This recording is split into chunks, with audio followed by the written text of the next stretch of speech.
So that's step 3 complete. Now still on page 3 we've got step 4, and step 4 is our front spool.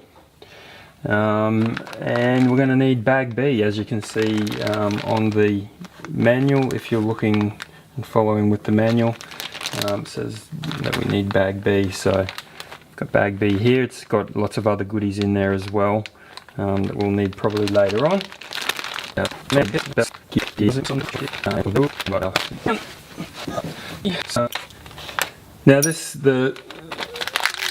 with the front spool in this car, it comes standard just with some plastic out drives and a plastic center. I know because I'm going to be running modified with this car, the power that's going to be getting put through some of these components, it's pretty extreme. So I know that these plastic bits aren't going to hold up to mod. I'm sure they would be fine in some of your stock classes. In fact, if I could run the plastic stuff, I would. It's obviously a lot lighter, and anytime you can lighten your drivetrain is a good thing, as long as it's going to be able to withstand some of the forces depending on what class you're running. So yeah, we're just going to do the standard build.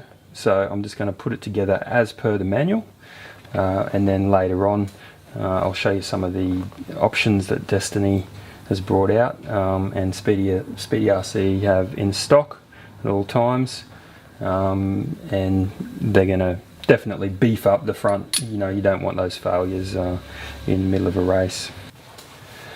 Okay, so we're going to assemble the spool now.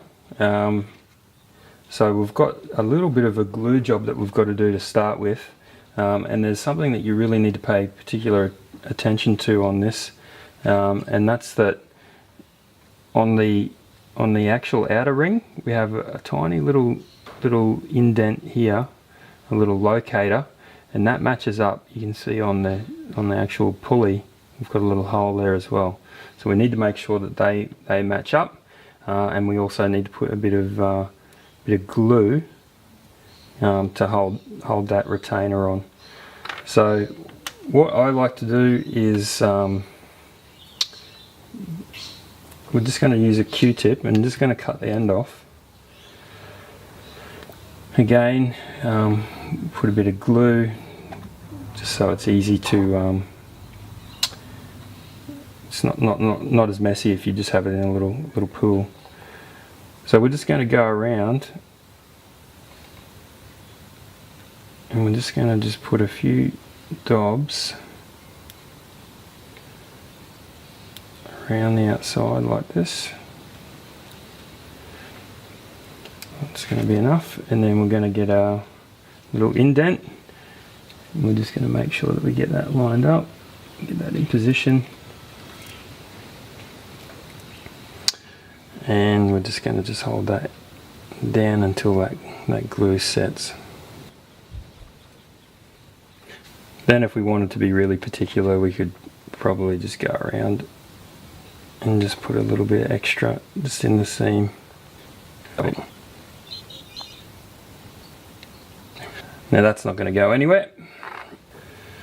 Okay, so we've glued on the outer ring onto our front spool, and now we're going to put in the out drives. We've got some flashings on here from our mold that we're just going to just quickly whiz off with the hobby knife.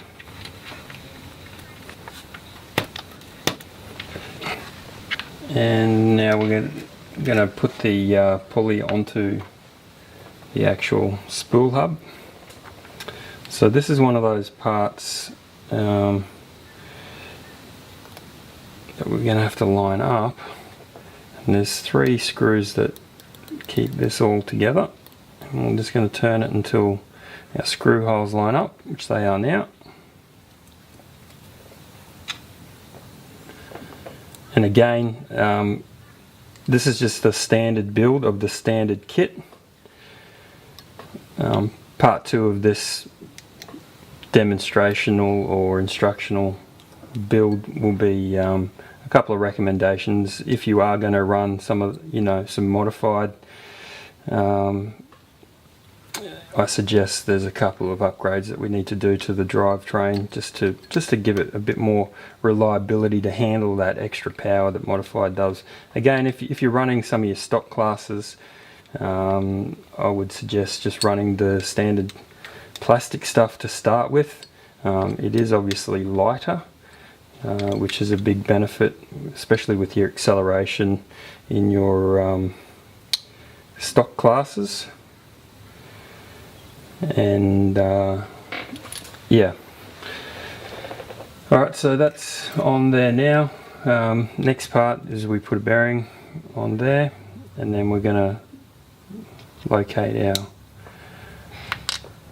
out drive in there, and then we have one of these long these screws are M3 by 12, so I'm just going to go and put that in.